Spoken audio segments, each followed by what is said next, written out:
Sa 9 na uri ng wild na kambing sa mundo, iisa lamang ang may populasyong mas mababa sa 1,000 at ito rin ang nag-iisang species na matatagpuan lamang sa kontinente ng Africa.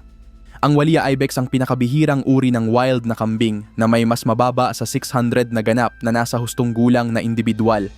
Gayunpaman, magandang balita na unti-unti nang dumarami ang kanilang population. Ito rin ang nag-iisang species sa genus na Capra na matatagpuan lamang sa iisang bansa. Matatagpuan ito sa isang maliit na bulubunduking rehiyon sa hilagang bahagi ng Ethiopia. Ayon sa isang pag-aaral na inilathala noong 2020, ginugugol ng Walia ibex ang humigit kumulang 40.5% ng buong araw nito sa pagkain, gumamit ang mga mananaliksik ng pamamaraang tinatawag na scan sampling, kung saan inoobserbahan at itinatala ang ginagawa ng mga ibex sa regular na pagitan ng oras. Sa kabuuan, mahigit 18,000 observation ang naitala sa loob ng 2 taon. Sa mga ito, 52% ay isinagawa sa panahon ng tag-ulan at 48% naman sa tag-init o tuyong panahon.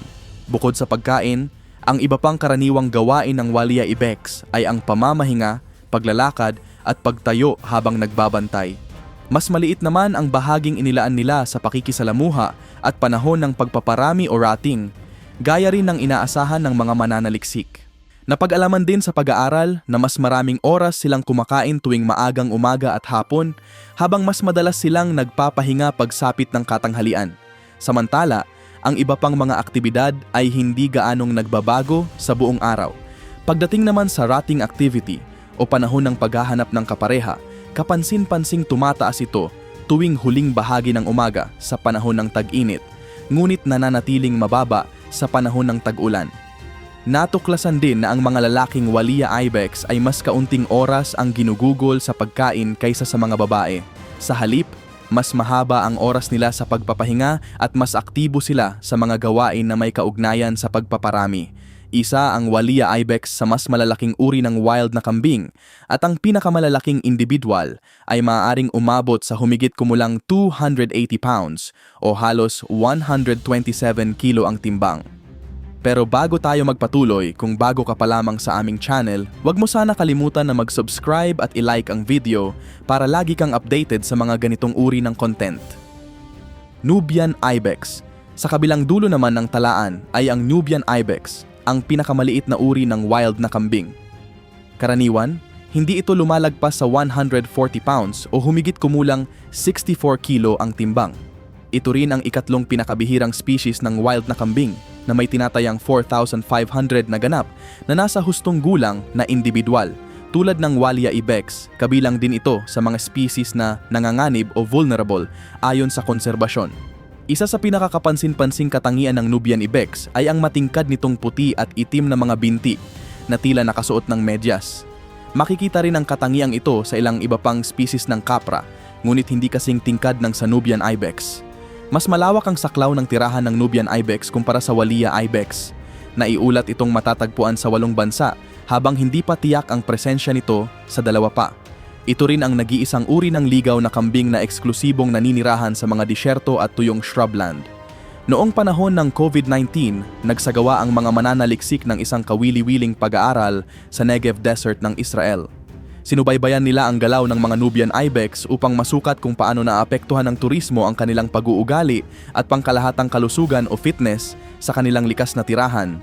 Naglagay ang mga mananaliksik ng mga trail camera sa tabi ng 2 likas na bukal ng tubig. Ang isa sa mga ito ay madaling mapuntahan ng mga turista kaya mas dinarayo, habang ang isa naman ay mas liblib at bihirang puntahan ng tao. Bukod sa mga bukal ng tubig, naglagay rin sila ng camera trap sa harap ng isang puno ng pistachio sa mas mataong lugar kung saan karaniwang naghahanap ng pagkain ang mga ibex at nagsisimula rin ang mga hiking trail.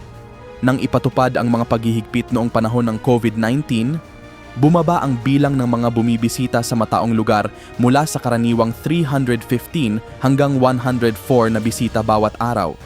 Sa panahong iyon, napansin ng mga mananaliksik na ang mga Nubian ibex ay dumarating sa mataong lugar ng 80 minuto ng mas maaga kaysa dati.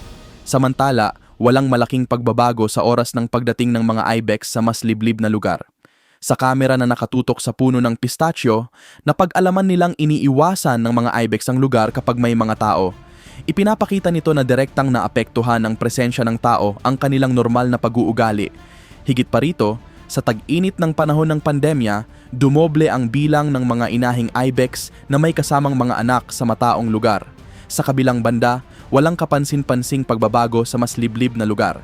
Ipinapahiwatig ng mga resulta na bagamat maaaring may iba pang salik na nakaapekto, ang presensya ng tao ay maaaring makaapekto sa tsansa ng mabuhay ng mga batang ibex at sa tagumpay ng kanilang pagpaparami.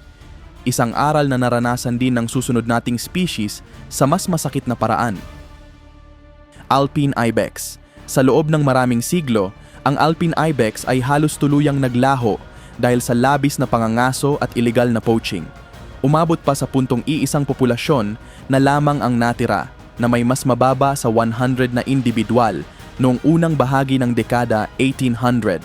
Sa kabutihang palad, dahil sa malawakang pagsisikap sa conservation, isa na ngayon ang Alpine Ibex sa 2 uri lamang ng wild na kambing na may katayuang least concern o hindi na itinuturing na nanganganib. Matagumpay itong naibalik sa malaking bahagi ng dati nitong likas na tirahan, kaya pagsapit ng 2023, tinatayang umabot na sa humigit kumulang 53,000 na ganap na nasa hustong gulang na individual ang populasyon nito.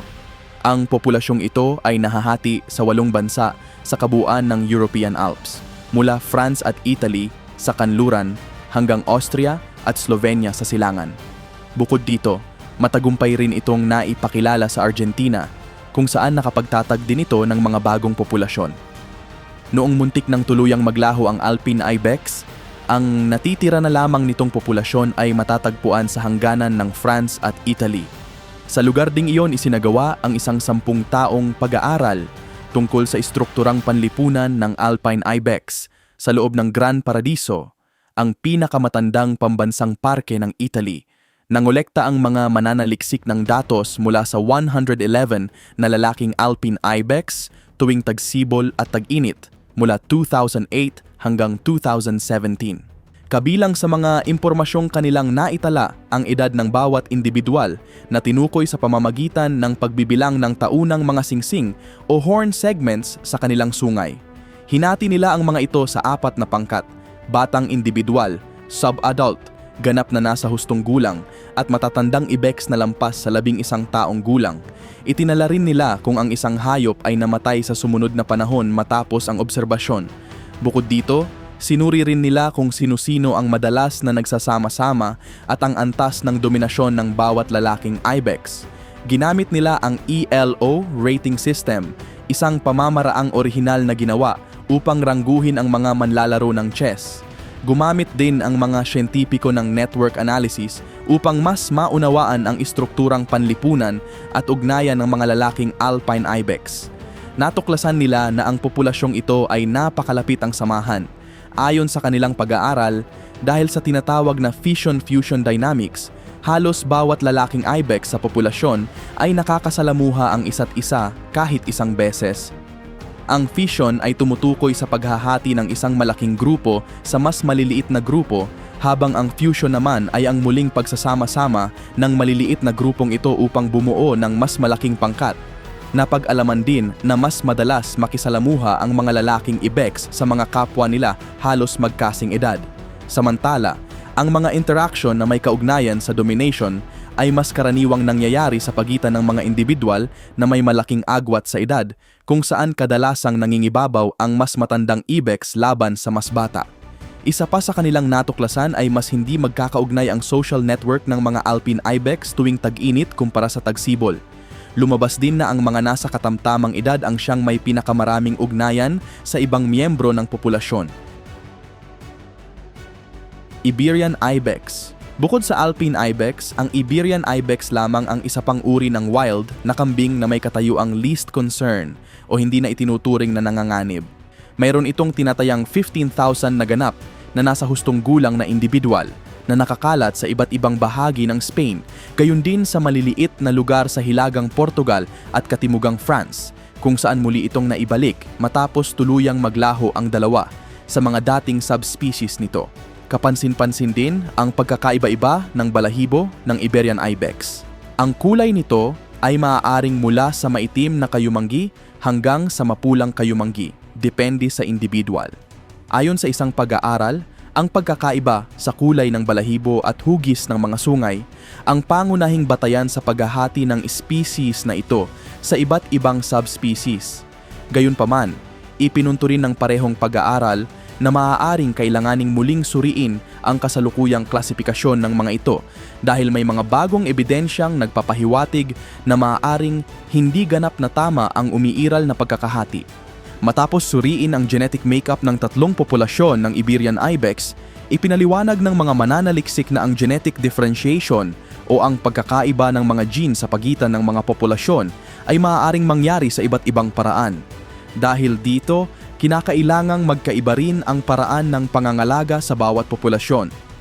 Isa sa mga prosesong ito ay ang genetic drift na tumutukoy sa pagbabago ng mga gene sa isang populasyon dahil lamang sa tsamba o random na pangyayari at hindi dahil mas mahusay ang kakayahan ng isang hayop na mabuhay.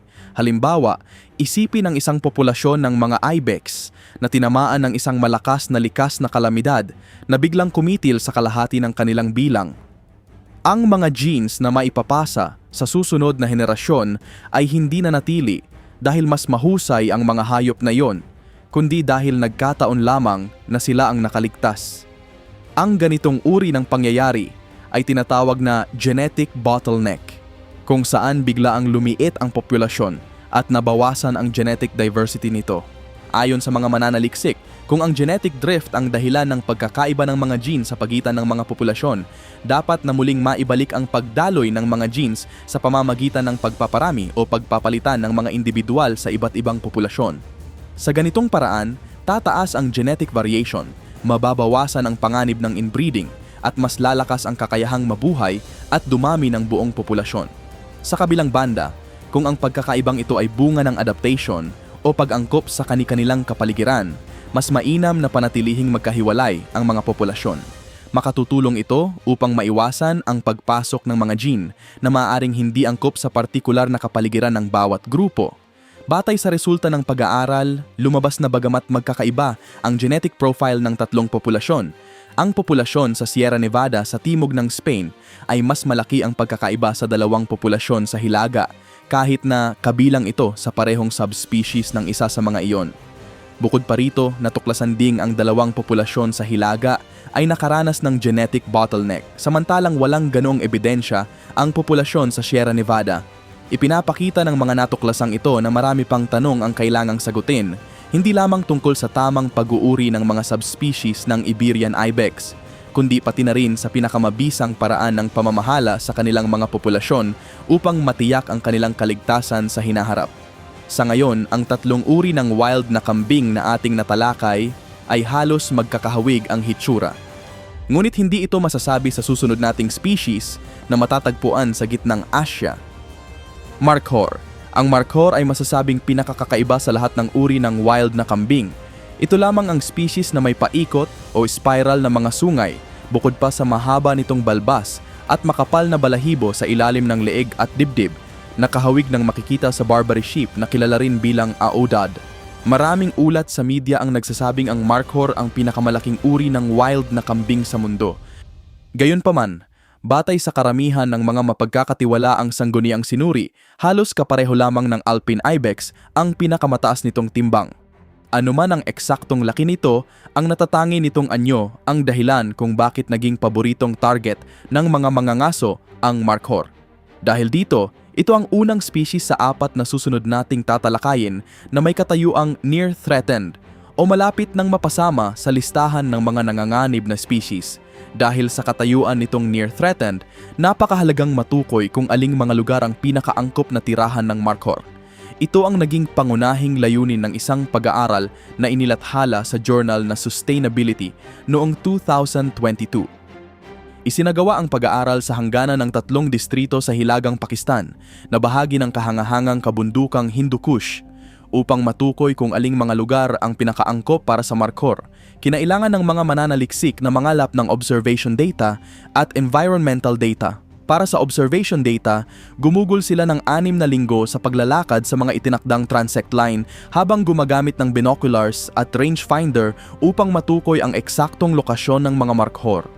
Itinala rin nila ang mga lugar kung saan natagpuan ang kanilang mga dumi o fecal samples.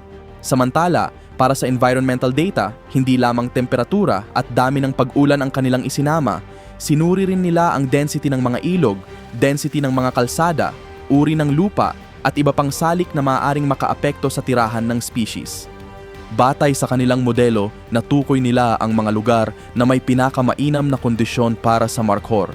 Kabilang dito ang kahangahangang Chitralgol National Park sa Pakistan, isa sa pinakamahalagang kanlungan ng species na ito.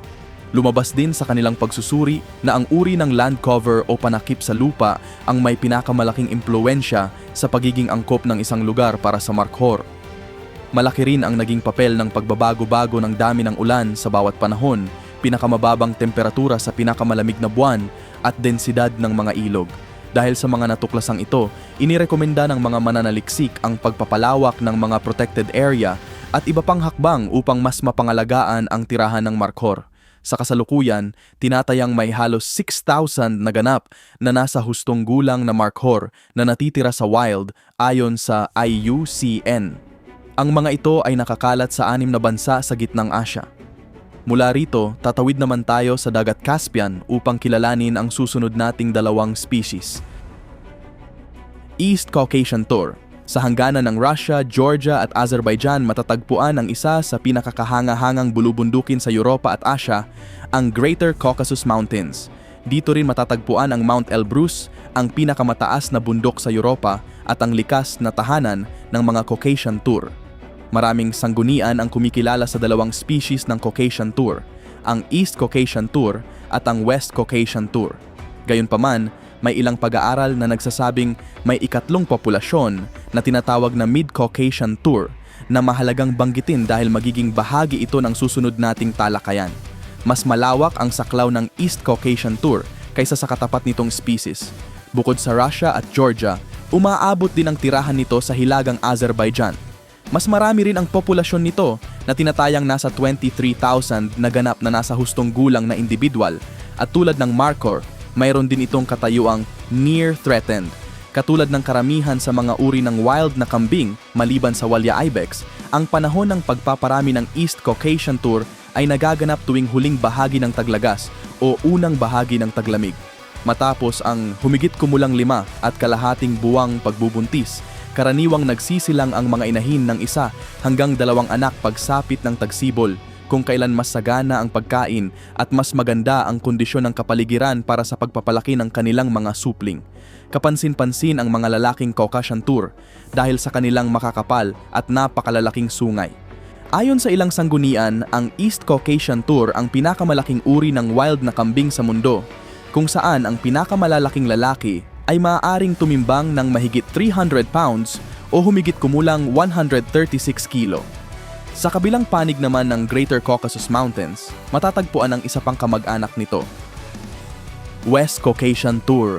Nakakalungkot na ang West Caucasian Tour ang nag-iisang uri ng wild na kambing na may katayuang endangered o nanganganib na maubos, kahit na mas malaki pa ang populasyon nito kaysa sa Walia ibex. Ayon sa IUCN, ito ay dahil sa maliit at patuloy na bumababang populasyon nito na tinatayang nasa 3,000 hanggang 4,000 na ganap na nasa hustong gulang na individual noong 2019. Bukod dito, napakaliit lamang ng saklaw ng tirahan nito, humigit kumulang 3,300 kilometro kwadrado. Matatagpuan din ito sa mas mababa sa 5 magkakahiwalay na lokasyon, kaya mas mataas ang panganib na tuluyang maapektuhan ang buong populasyon. Dagdag pa rito ang patuloy na pagkasira at pagkawala ng kanilang likas na tirahan. Katulad ng maraming iba pang bihirang hayop, madalas ding maging target ng mga ilegal na mga ngaso o poacher ang West Caucasian Tour. Gayunpaman, ipinakita ng isang kahangahangang pag-aaral kung paano nakatulong ang DNA analysis upang mapatunayan ang isang kaso ng ilegal na pangangaso. Noong February 2020, nahuli ang isang pinaghihinalaang mga ngaso na may dalang 2 duffel bag na naglalaman ng mga labi ng hayop. Iginiit niya na ang mga ito ay mula lamang sa kanyang sariling alagang kambing. Kumuha ang mga investigador ng mga sample mula sa laman ng mga bag at maging sa mismong pinangyarihan ng insidente kung saan may natagpuan pa silang karagdagang mga labi ng hayop. Mula sa mga sample na yon, Kinuha ang DNA at sinuri gamit ang iba't ibang pamamaraan. Isa sa pinakamahalagang ginamit ay ang pagsusuri sa microsatellites, mga maiikling bahagi ng DNA na nagsisilbing natatanging genetic fingerprint ng bawat individual. Batay sa resulta ng pagsusuri, napatunayang ang hayop ay lalaki at malamang na isang mid-Caucasian tur, hindi isang alagang kambing gaya ng ipinahayag ng suspect. Bagamat hindi na isinama sa pag-aaral ang naging resulta ng kasong isinampa laban sa suspect, binanggit naman nito ang isang katulad na kaso sa Italy kung saan nahatulan ang isang tao dahil sa iligal na pangangaso ng wild boar matapos gamitin bilang ebidensya ang microsatellite DNA profiles. Sa 9 na uri ng wild na kambing sa mundo, 2 na lamang ang natitira nating tatalakayin. At ang una sa kanila ay isang species na may ilang kahangahangang record at natatanging katangian. Siberian Ibex. Ang Siberian Ibex ang may pinakamalaking populasyon sa lahat ng uri ng wild na kambing sa mundo na tinatayang nasa pagitan ng 102,000 hanggang 150,000 na ganap na nasa hustong gulang na individual. Ito rin ang species na matatagpuan sa pinakamaraming bansa na umaabot sa 10. Napakalawak ng saklaw ng tirahan nito, mula sa Russia at Mongolia sa Hilagang Silangan hanggang sa matataas na kabundukan ng Afghanistan sa Timog Kanluran. Hindi lamang iyon, ang Siberian Ibex din ang naninirahan sa pinakamataas na elevation sa lahat ng uri ng wild na kambing. Maaari itong matagpuan sa taas na umaabot sa 5,500 meters mula sa antas ng dagat. Dagdag pa sa matagal ng usapin kung alin ang tunay na pinakamalaking wild na kambing, maraming sanggunian din ang nagsasabing ang Siberian Ibex ay maaaring tumimbang ng halos 300 pounds o humigit kumulang 136 kilo. Dahil dito, isa rin itong malakas na kandidato para sa titulo ng pinakamabigat na uri ng wild na kambing sa mundo. Isa pa sa mga kahangahangang katangian ng Siberian Ibex ay ang dami ng mga mababangis na mandaragit na nagbabanta rito. Marami sa mga ito ay kapareho rin ng mga kalaban ng markhor, kabilang ang snow leopard, Eurasian lynx, brown bear, mga pangkat ng Asiatic wild dog o dole at maging ang golden eagle, na kilala ring umaatake lalo na sa mga batang ibex. Ang pag-iwas sa mga naturang mandaragit ang isa sa pangunahing dahilan kung bakit mas pinipili ng mga babaeng Siberian Ibex ang mas matatarik at mababatong lugar kaysa sa mga lalaki. Ito ang naging konklusyon ng isang pag-aaral na inilathala noong 2021. Gumamit ang mga mananaliksik ng halos kaparehong pamamaraan sa nauna nating tinalakay na habitat suitability study upang matukoy ang pagkakaiba ng mga lugar na mas angkop para sa mga lalaki at babaeng Siberian Ibex. Batay sa kanilang pagsusuri, lumabas na ang katarikan at pagiging mabato ng lupain. Gayon din ang taas ng lugar, ang pinakamahalagang salik sa pagpili ng tirahan ng species na ito. Gayunpaman, magkaiba ang priority ng mga lalaki at babae pagdating sa pagpili ng tirahan. Para sa mga babaeng Siberian Ibex, ang masungit at mabatong lupain ang pinakamahalagang salik dahil nagbibigay ito ng mas ligtas na lugar para sa kanila at sa kanilang mga anak laban sa mga mandaragit. Samantala, ang lapit sa mga ilog o pinagkukunan ng tubig ang ikalawang pinakamahalagang salik para sa mga babae dahil mas mataas ang kanilang pangangailangan sa tubig lalo na habang nagbubuntis at nagpapagatas sa kanilang mga anak. Sa mga lalaking Siberian Ibex, ang pinakamahalagang salik sa pagpili ng tirahan ay ang taas ng elevation. Ayon sa mga mananaliksik, mas pinipili nilang manatili sa matataas na lugar upang makaiwas sa mas mainit na temperatura at sa mas maraming nakakagat na insekto na karaniwang matatagpuan sa mas mababang bahagi ng kabundukan.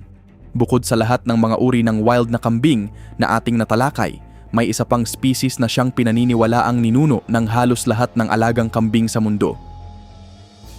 Wild goat. Noong 2022, tinatayang mayroon ng mahigit 1 bilyong alagang kambing sa buong mundo na nahahati sa mahigit 500 na iba't ibang lahi o breed. Pinaniniwalaan ng karamihan sa mga siyentipiko na ang lahat ng mga alagang kambing na ito ay nagmula sa wild goat na itinuturing ng marami bilang isang hiwalay na species. Sa kasalukuyan, ang wild goat ay matatagpuan sa hindi bababa sa 9 na bansa. Ang saklaw ng tirahan nito ay nagsisimula sa Turkey sa kanluran, dumaraan sa rehiyon ng Caucasus, papasok sa Iran, at umaabot hanggang Pakistan sa silangan. Dahil dito, halos kasing lawak ng tirahan ng Siberian Ibex ang saklaw ng wild goat. Mayroon itong matatag at malusog na populasyon na tinatayang nasa 17,000 na ganap na nasa hustong gulang na individual. Nakakagulat lamang na, ayon sa may akda ng orihinal na video, ang wild goat ang pinakamahirap hanapan ng mga larawan kumpara sa iba pang species ng wild na kambing. Ang ilan sa pinakamalalapit na kamag-anak ng mga kambing sa genus Capra ay ang Aoudad o Barbary sheep, pati na rin ang mga tunay na tupa na kabilang sa genus Ovis.